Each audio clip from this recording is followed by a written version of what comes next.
જો હવે આપણી પાસે જે ક્વેશ્ચન છે એ ક્વેશ્ચન એવો હતો કે explain with suitable diagram and suitable formulation of universal law of gravitation.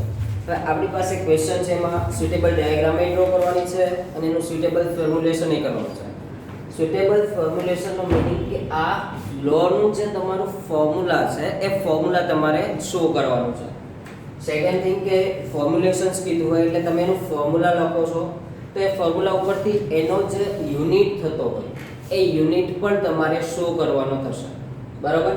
તો આપણે એનું ફોર્મ્યુલા બનાવશું, એનો યુનિટ પણ શો કરવાનો છે અને ડાયાગ્રામ આપણે અત્યારે ઓલરેડી ડ્રો કરેલી છે. બરાબર? તો યુનિવર્સલ લો ઓફ ગ્રેવિટેશન છે એના માટેનો ક્વેશ્ચન આપણો શું છે કે explain with suitable diagram and suitable formulation of universal law of gravitation. હવે એના માટે આપણે એક ડાયાગ્રામ છે એને ડ્રો કરી છે. આ ડાયાગ્રામ ઓલરેડી આપણને ન્યૂટન્સ થર્ડ લો હોય ને એના જેવી લાગશે. ઇટ મીન્સ કે જે આ બિગ બોલ છે એ સ્મોલ બોલને અટ્રેક્ટ કરે છે. સેમ ટુ સેમ જેટલું એક્શન થાય છે એટલું રિએક્શન થાય છે એવી ડાયાગ્રામ આપણે અહીંયા લાગે છે. બટ અહીંયા થોડો ચેન્જ છે કે અહીંયા બંને વચ્ચે ફોર્સ લાગશે. એટલે કે યુનિવર્સની અંદર ટોટલી જેટલી પણ થિંગ્સ છે આ બધી જ થિંગ્સમાં શું થાય છે તો ફોર્સ લાગે છે. કોઈ એક ઓબ્જેક્ટનો ફોર્સ બીજા ઓબ્જેક્ટ ઉપર લાગશે અને જે બીજો ઓબ્જેક્ટ છે એનો ફોર્સ પહેલા ઓબ્જેક્ટ ઉપર લાગે છે. અહીંયા આપણે સપોઝ આ ઓબ્જેક્ટને એ ઓબ્જેક્ટ કહીએ, આ ઓબ્જેક્ટ છે એને બી ઓબ્જેક્ટ કહીએ, તો એ ઓબ્જેક્ટનો ફોર્સ છે એ બી ને એપ્લાય થશે. ઓલસો બી નો જે ફોર્સ છે એ એને એપ્લાય થાય છે. એટલે કે બંનેના ફોર્સ એપ્લાય થાય છે. હવે આ જે ફોર્સ તમે એપ્લાય કર્યો, હવે જો મારી પાસે ફોર્સ છે એટલા માટે હું એના માટે લખું છું ધેટ F. ફોર્સ માટેનો સિમ્બોલ હું લખું છું F, કેપિટલ F છે. ઓકે, હવે આ જે ફોર્સ મેં એપ્લાય કર્યો તો આ ફોર્સ શેના ઉપર ડિપેન્ડન્ટ છે? તો ફોર્સ મેઇનલી ડિપેન્ડન્ટ છે વિથ ધ રિસ્પેક્ટિવ માસીસ. એટલે કે બંનેના જે માસ છે એ માસ જોડે શું કરે છે તો એ રિલેશન શો કરે છે. એટલે કે તમે જેટલું માસ વધારે હશે એટલો ફોર્સ તમારે વધારે એપ્લાય કરવો પડશે.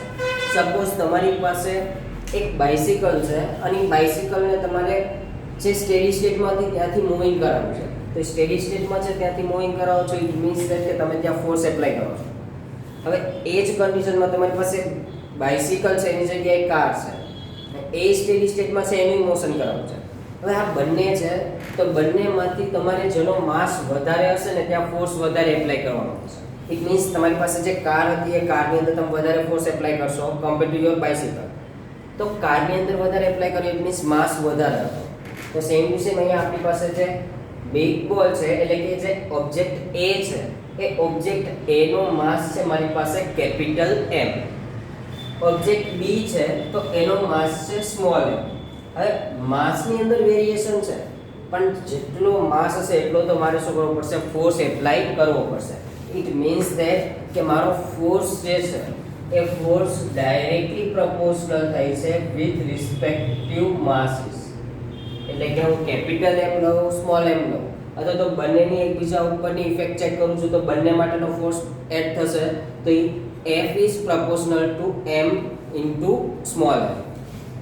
હવે સેકન્ડ થિંગ કે આ ફોર્સ તો આપણે એપ્લાય કર્યો પણ ફોર્સ બીજા શેના ઉપર ડિપેન્ડ કરે છે તો સેકન્ડ ટાઈમ હું F લખું છું ધેટ ફોર્સ ઇઝ પ્રોપોર્શનાલિટીની સાઇન શો કરી છે. હવે ચેક કરો કે અહીંયાનું જે આ સેન્ટર પોઈન્ટ છે એ સેન્ટર પોઈન્ટથી અહીંયાના સેન્ટર પોઈન્ટ સુધીનું મને ડિસ્ટન્સ મળે છે તે ડિસ્ટન્સ d. તો આ ડિસ્ટન્સ છે તો by the universal law of gravitation આપણને એ શો કરીને આપે છે કે તમારી પાસે ઓબ્જેક્ટ અલગ અલગ છે તો એના માસીસનો રિલેશન ફોર્સ જોડે કેવું છે ડાયરેક્ટલી છે પણ એ બંને વચ્ચેનું જે ડિસ્ટન્સ છે એ ડિસ્ટન્સનો સ્ક્વેર એના જોડે ઇન્વર્સલી પ્રોપોર્શનલ છે. ઇટ મીન્સ ધેટ કે F is inversely proportional to D square. Square એટલે કે એનો સ્ક્વેર આપણે લઈએ છીએ ડબલ છે. સો આ બંનેમાં કોમન થિંગ એક જ છે F. તો ડાયરેક્ટલી આવું લખી શકું that F is proportional to capital M into small m upon D square. એટલે મારી પાસે એક ફોર્મ્યુલા ફોર્મ થાય છે that F is proportional to m into m upon D square. હવે આ જે ફોર્મ્યુલેશન થયું આમાં એક નવી વસ્તુ જોવા મળી કે મારી પાસે હજી પ્રપોઝનાલિટીની સાઇન એઝ ઇટ ઇઝ છે. તો આ પ્રપોઝનાલિટીની સાઇન છે એને રિમૂવ કરવી છે. તો પ્રપોઝનાલિટીની સાઇન રિમૂવ કરવા માટે મારે શું કરવું પડશે? પ્રપોઝનાલિટી કોન્સ્ટન્ટ છે એને એડ કરવો પડશે. જો પ્રપોઝનાલિટી કોન્સ્ટન્ટને એડ કરું then f is equal તો આનો કોન્સ્ટન્ટ છે હવે મારી પાસે that capital G. Capital G નો મીનિંગ શું થાય? તો એ પ્રપોઝનાલિટી કોન્સ્ટન્ટ છે અને G કેપિટલ એટલા માટે યુઝ કર્યો છે કારણ કે ત્યાં પ્રપોઝનાલિટી બાય ધ ગ્રેવિટેશન શો થાય છે. તો બાય ધ ગ્રેવિટેશન શો થાય છે ધેટ્સ વાય એનો જે કોન્સ્ટન્ટ યુઝ કરીએ છીએ એ કયો છે? That capital G. બાકીની વસ્તુઓ એઝ ઇટ ઇઝ mm/d². હવે સપોઝ હું આ d² છે એને ઇક્વલ ટુ ની આ સાઈડ લઈ જઈશ તો ડિનોમિનેટર છે એમાંથી ક્યાં આવી જશે? ઉપર આવશે. ઇટ મીન્સ ધેટ કે મારું ફોર્મ્યુલા આવું થશે f d² is equal to g capital M into small m. હવે આ બંને જે માસીસ છે એને ઇક્વલ ટુ ની સેકન્ડ સાઈડ લઈ જઈએ, બીજી સાઈડ લઈ જઈએ તો એ શું કરશે? તો એ ઉપર છે ત્યાંથી ક્યાં આવી જશે? ડિનોમિનેટરમાં આવી જશે. ઇટ મીન્સ કે હું g ને સબ્જેક્ટ કરું છું આ ઇક્વેશનમાં. તો g ને સબ્જેક્ટ કરું તો g is equal to મને શું મળશે? that f into d² upon m into small m. હવે ચેક કરો તમારી પાસે ગ્રેવિટેશનલનો જે પ્રોપોઝનાલિટી કોન્સ્ટન્ટ છે એનો યુનિટ જોઈએ છે. તો કેપિટલ G છે એની વેલ્યુએશન્સ જોઈએ છે. તો એના માટે ફોર્સનો યુનિટ થાય છે ન્યૂટન. એટલે કે કેપિટલ M. ફોર્સનો યુનિટ શું થાય છે? ન્યૂટન. d², d નો મીનિંગ હતો ડિસ્ટન્સ. ડિસ્ટન્સ છે એનો યુનિટ શું થાય? મીટર. પણ અહીંયા d² છે એટલા માટે આપણે શું લખશું? ન્યૂટન મીટર સ્ક્વેર અપોન માસ છે તો એનો યુનિટ થશે kg. પણ બે વખત માસ છે, કેપિટલ M પણ છે સ્મોલ m પણ છે, સો એ શું કરશે? kg નો સ્ક્વેર. આ જ તમને આપણે અલગ રીતે લખી હોય તો that nm² kg -2. -2 શું કામ લખ્યું? કારણ કે જે ડિનોમિનેટરમાં તો જો એને ઉપર લઈ જાઓ તે kg નો સ્ક્વેર શો કરતો તેની જગ્યાએ શું શો કરશે? -2 છે એને શો કરે છે. સો તમારી પાસે એક યુનિટ પણ મળી ગયો છે જે તમારા પ્રપોઝનાલિટી કોન્સ્ટન્ટ હતો એ g નો, એ g માટેનો પ્રપોઝનાલિટીનો કોન્સ્ટન્ટનો યુનિટ પણ મળી ગયો. ઓલસો એનો ફોર્મ્યુલા પણ આપણને મળી ગયો that f is equal to g capital M into small m upon d². તો આ જે લો આપણને શો કર્યો છે એની અંદર ફોર્મ્યુલેશન પણ થાય છે, યુનિટ પણ મળે છે, એની ડાયાગ્રામ પણ છે. બરોબર? તો આ ક્વેશ્ચન છે એ મોસ્ટ ટાઈમલી ક્વેશ્ચન છે અને લોંગ ક્વેશ્ચનમાં પૂછાય. બરાબર? That explain with suitable diagram and suitable formulation. Formulation માટે યાદ રાખજો ખાલી ફોર્મ્યુલા ના લખતા એનો યુનિટ પણ તમારે શો કરવાનો થશે. That explain with suitable diagram and suitable formulation of universal law of gravitation. બરાબર? હવે આ જ વસ્તુને ટેક્સ્ટ બુક વાઇઝ ચેક કરીએ કે ટેક્સ્ટ બુકમાં આપણને શું શો કરીને આપે છે. In your textbook page number 132 તો એમાં 10.1.1 લાસ્ટ ટાઈમ આપણે ઇન્ટ્રોડક્શન કમ્પ્લીટ કર્યું હતું. હવે 10.1.1 that universal law of gravitation that every object in the universe છે એટલે બધા પ્લેનેટ્સ પણ આવી ગયા, બધા આપણે જે હ્યુમન બીંગ્સ છે એ પણ આવી ગયા, એનિમલ્સ પણ આવી ગયા, ટોટલી જેટલી થિંગ્સ છે બધી જ થિંગ્સ એડ કરી દીધી છે. So every object in the universe attract every other object with a force which is proportional to the product of their masses and inversely proportional to the square of the distance between them. So every object in the universe છે એટલે કે એક object છે બીજા ઓબ્જેક્ટને શું કરે છે? અટ્રેક્ટ તો કરે છે. ઇટ મીન્સ એના ઉપર ફોર્સ તો એક્સર્ટ થાય છે. તો ફોર્સ એક્સર્ટ થાય છે તો ફોર્સ માટે શું કીધું છે? તો force is directly proportional to the product of their masses. એટલે કે આ ફર્સ્ટ ઇક્વેશન હતું that f is proportional to capital M into small m. તો એમાં directly proportional to their product of masses છે. Also inversely proportional to the square of the distance between them એટલે કે 1/d². And the force is along the line joining the centers of the two objects. જે તમારું distance છે એ શું છે? તો આ સેન્ટરથી લઈને આ સેન્ટર સુધીનું જે લાઈન ડ્રો કરી છે ત્યાં ફોર્સ એક્સર્ટ થાય છે અને એમના વચ્ચેનું ડિસ્ટન્સ છે એને શું કહે છે? Small D.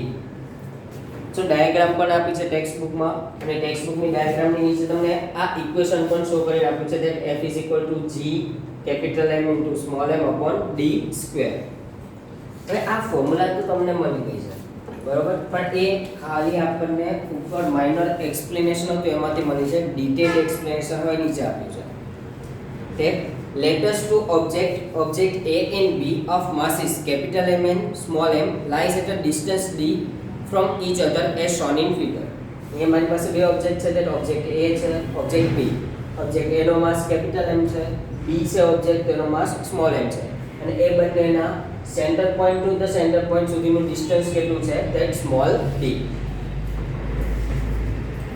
Let the force of attraction between the two objects be F. એટલે કે જે બંને ઓબ્જેક્ટ એમના વચ્ચે જે ફોર્સ ઓફ અટ્રેક્શન લાગે છે તો એ ફોર્સ ઓફ અટ્રેક્શન છે, ફોર્સ ઓફ અટ્રેક્શન ને આપણે શું કહીએ છીએ, તો એ કેપિટલ F છે શું લાગે છે, એનો ફોર્સ ઓફ અટ્રેક્શન શો થાય છે. According to the universal law of gravitation, the force between the two objects is directly proportional to the product of their masses. So directly proportional છે, it means F is directly proportional to the capital M into small m. And the force between the two objects is inversely proportional to the square of the distance between them. It means F is inversely proportional to the 1 upon d square. Now combining the equation 1 and 2, એટલે કે જે આ first equation છે એને આપણે 1 કહીએ, આ equation છે એને હું કહું છું 1, આ ઇક્વેશન છે એને હું કહું છું 2. તો આ બંનેને કમ્બાઈન કરવાના છે. બંનેને કમ્બાઈન કરો તો તમને શું મળશે, that F is proportional to the capital M into small m upon d square. It means કે મને આ ઇક્વેશન છે ફોર્મ થયેલું જોવા મળે છે, that ઇક્વેશન નંબર 3. તો ઇક્વેશન 3 છે મને ફોર્મ થયેલું જોવા મળે. હવે ઇક્વેશન 3 ની અંદર પ્રોપોર્શનાલિટીની સાઇન છે, તો આ પ્રોપોર્શનાલિટીની સાઇનને શું કરવાની છે, રિમૂવ કરવાની છે. ઓર F is equal to g m into m upon d square. સો પ્રોપોર્શનાલિટી હતું એમાં ઇક્વલ ટુ માં કન્વર્ટ કરવા માટે આપણે એની સાઇન દૂર કરી, એટલે કે એનો કોન્સ્ટન્ટ કેપિટલ G છે એ શું થયો છે, એડ થયો છે. Where capital G is the constant of the proportionality. Capital G છે એ શું છે, પ્રોપોર્શનાલિટી કોન્સ્ટન્ટ છે, and is called the universal gravitation constant. યાદ રાખજો કે આ કેપિટલ G આપણે લખ્યો છે તો કેપિટલ G શું શો કરે છે, તો યુનિવર્સલ ગ્રેવિટેશન જે છે એ યુનિવર્સલ ગ્રેવિટેશનનો કોન્સ્ટન્ટ શો થાય છે. And by multiplying the crosswise equation 10.4 gives 10.4 છે, it means that કે આપણું આ g વાળું ઇક્વેશન હતું એ, તો આને ક્રોસ મલ્ટીપ્લાય કરીએ તો આ d સ્ક્વેર છે ઉપર જતો રહેશે એટલે શું મળશે, fd square is equal to g m into small m છે શો થાય છે. તો એ તમને ઇક્વેશન નીચે પણ લખીને આપ્યું છે. Now on your page number 134 એમાં જો તો તમને g છે એને સબ્જેક્ટ કરીને આપ્યો છે, અને સબ્જેક્ટ કર્યો છે એમાં ઇક્વેશન આપણને આ ઇક્વેશન શો થાય છે, that capital G is equal to f into d square upon capital M into small m. 10.5 text book ની અંદર જે ઇક્વેશન છે એ શો કરીને આપ્યું છે. Now the SI unit of G can be obtained by the substituting the units of force, distance and mass in the equation of 10.5. હવે જો મારી પાસે f છે એટલે કે ફોર્સ છે, d છે it means that distance છે, અને m કેપિટલ હોય કે સ્મોલ m હોય તો એનું શું કરે છે, માસ. તો આ ત્રણેયના યુનિટ મૂકી દઈશ તો મને જે યુનિવર્સલ ગ્રેવિટેશનલ કોન્સ્ટન્ટ છે એનો યુનિટ મળી જશે, અને એનો યુનિટ શું મળે છે, that newton meter square into kg -2. -2 શું કામ લખ્યા છે અહીંયા, લીગલી એ ક્યાં છે, તો ડિનોમિનેટરમાં છે, તો ન્યૂટન મીટર સ્ક્વેર પર કેજી સ્ક્વેર, બટ ડિનોમિનેટરમાં છે એને ઉપર લઈ જઈએ છીએ એટલે શું શો કરાવે છે, -2 છે એ -2 ને શો કરે છે. હવે બંને પેરેગ્રાફ મેઇન છે કે જે તમારે ખાસ યાદ રાખવાના છે. The value of G was found out by the Henry Cavendish. એટલે કે તમારી G છે આ G ની વેલ્યુ છે કોને ફાઇન્ડ કરી છે, તો હેનરી કેવેન્ડિશે ફાઇન્ડ કરી છે. હવે હેનરી કેવેન્ડિશે જે વેલ્યુ ફાઇન્ડ કરી એ શેનાથી કરી છે, તો બાય ધ સેન્સિટિવ બેલેન્સ. જો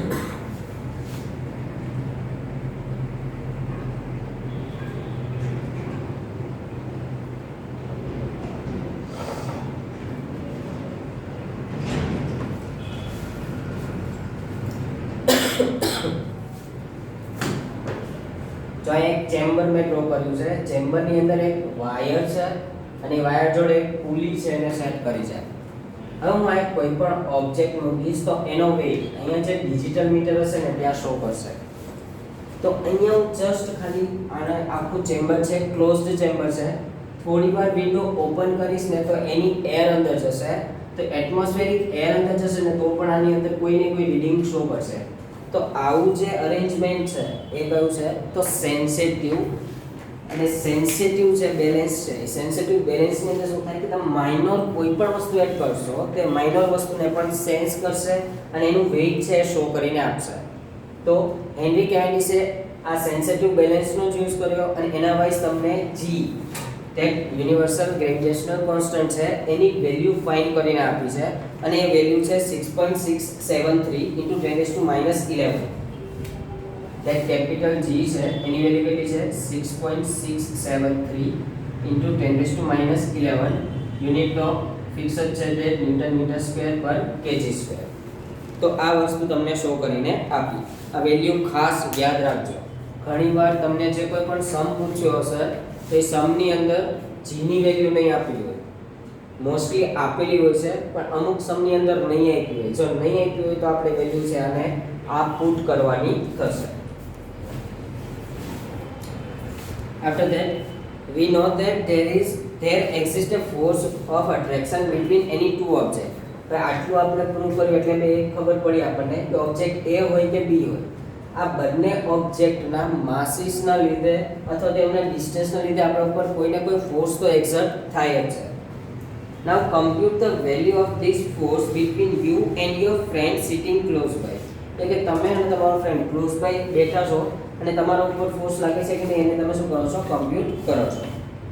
conclude how you do not experience this force. તમે કેમ આવો ફોર્સ છે એને યુઝ નથી કરી શકતા અથવા તો આવો ફોર્સ છે તમારા ઉપર એક્સર્ટ નથી થતો. જો નીચે યલો બોક્સ છે ને એમાં લખેલું છે the law of universal in the sense that it is applicable to all bodies whether the bodies are big or small, whether they are celestials or terrestrials. એટલે કે તમારી બોડી છે એ celestials છે કે terrestrial છે. તમે એક મીન્સ terrestrial મીન્સ તમે લેન્ડ ઉપર છો કે યુનિવર્સમાં છો, તમારી બોડી ફોર્સ ઓફ એટ્રેક્શન લાગે છે કે નથી લાગતું એ ચેક કરવાનું છે. નોર્મલી હ્યુમન બોડીઝ છે તેના ઉપર ફોર્સ ઓફ એટ્રેક્શન લાગે છે પણ એનો ફોર્સ એટલો નાનો છે એટલે કે એની વેલ્યુ બહુ ઓછી છે, નિગ્લિજિબલ છે. સો આપણને એવું સેન્સ નથી થતું કે આપણે કોઈ બીજા જોડે અટ્રેક્ટ થઈએ છીએ. બાકી આપણા વચ્ચે પણ શું થાય છે ફોર્સ છે એક્સર્ટ થાય છે. બરાબર. તો આ આખી થિયરી હતી about the universal law of gravitation. બરાબર. So illustration number 10.1. illustration number 10.1 ની અંદર તમને શું આપ્યું છે ચેક કરો. that the mass of earth is 6 × 10⁻24 kg. so તમારી પાસે માસ છે અને માસ છે અર્થ નું છે એટલે હું me લખું છું. m for mass, e for earth. તો mass of earth તમને આપ્યું છે that 6 × 10⁻24 kg and that of the moon is 7.4 × 10⁻22 kg. તો મારી પાસે મૂન છે એના માટે હું સ્મોલ m શો કરું છું અને એ આપ્યું છે that 7.4 × 10⁻22 kg. હવે આમાં કેપિટલ M છે એની વેલ્યુ વધારે છે, સ્મોલ m છે એની વેલ્યુ ઓછી છે. એ વેલ્યુ મેં પહેલા જોઈ હતી એટલા માટે મેં આ રીતે લખી છે. તમારી પાસે બંને વેલ્યુઝ હોય ત્યાં ચેક કરી લેવાનું કોની વેલ્યુ વધારે છે કોની વેલ્યુ ઓછી છે. જેની વેલ્યુ મોટી હોય લાર્જર હોય એ લાર્જર વેલ્યુ છે શું શો કરશે કેપિટલ M શો કરશે, સ્મોલર વેલ્યુ હશે એ સ્મોલ m છે એને શો કરે છે. Okay. if the distance between the earth and the moon is 3.84 × 10⁵ kilometre. Distance છે એટલે કે ડિસ્ટન્સને આપણે સ્મોલ d થી શો કરીશું અને એ કેટલું આપ્યું છે તે 3.84 × 10⁻⁴ 10⁵ કિલોમીટર.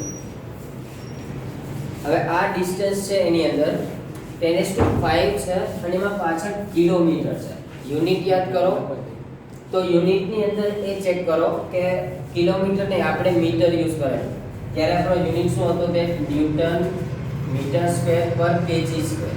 તો માસ તો કેજીમાં છે એટલે કન્વર્ટ કરવાની જરૂર નથી, પણ હવે અહીંયા મીટર છે ને આપણી પાસે અહીંયા કિલોમીટર છે. તો હવે આને આપણે શું કરવું પડશે, પહેલા તો કન્વર્ટ કરવા પડશે. તો કિલોમીટરમાંથી મીટરમાં જવું હોય ને તો યાદ રાખવાનું 3.84 × 10⁵ as it is એને મલ્ટીપ્લાઈડ બાય 1000. બરોબર. જો કિલોમીટર છે એમાંથી મીટરમાં જવું હોય તો શું કરવાનું થશે, મલ્ટીપ્લાઈડ વિથ 1000. તો 1000 મીટર થયું. 1000 મીટર છે ઇટ મીન્સ 1 ની પાછળ 3 0 છે, સો તમે એવું લખી શકો કે 10⁵. હવે 10⁵ છે અને મલ્ટીપ્લાયમાં 10⁵ છે. બેઝ બંનેનો કોમન છે તો રેઝ ટુ પાવર છે એનું એડિશન થાય ઇટ મીન્સ ધેટ 5 + 3 એટલે કે અહીંયા તમારી ઓવરઓલ વેલ્યુ કેટલી થશે, that 3.84 × 10⁸ મીટર. બરોબર. તો આ વેલ્યુ છે આપણે કિલોમીટરમાંથી શેમાં મળી છે તો મીટરની અંદર વેલ્યુ મળી ગઈ છે. હવે તમને બીજું શું આપ્યું છે ચેક કરો, that calculate the force exerted by the earth on the moon. હવે તમારે શું એક્સર્ટ કરવાનો, ફોર્સ જે એક્સર્ટ થયો છે એને ફાઇન્ડ કરવાનો છે. g ની વેલ્યુ આ ક્વેશ્ચનમાં તમને આપેલી છે that g = 6.7 × 10⁻11 newton meter square પર કેજી સ્ક્વેર. હવે તમારે ચેક કરવાનું છે કે તમને જેટલો ફોર્સ એપ્લાય થયો છે ફોર્સ કેટલો છે. તો હવે આપણે એક જ વસ્તુ લખવાની થશે પહેલા તો that by applying the equation of universal law of gravitation.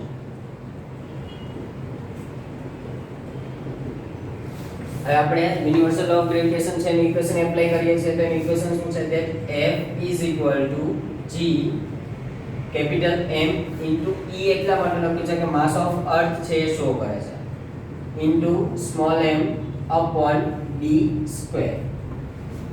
હવે આની કેલ્ક્યુલેશનમાં વેલ્યુઝ આપણી પાસે આ બધાની છે, g ની છે, me, સ્મોલ m અને d. આ ચારેયની વેલ્યુ છે વેલ્યુને ડાયરેક્ટ શું કરવાની છે, પુટ કરવાની છે.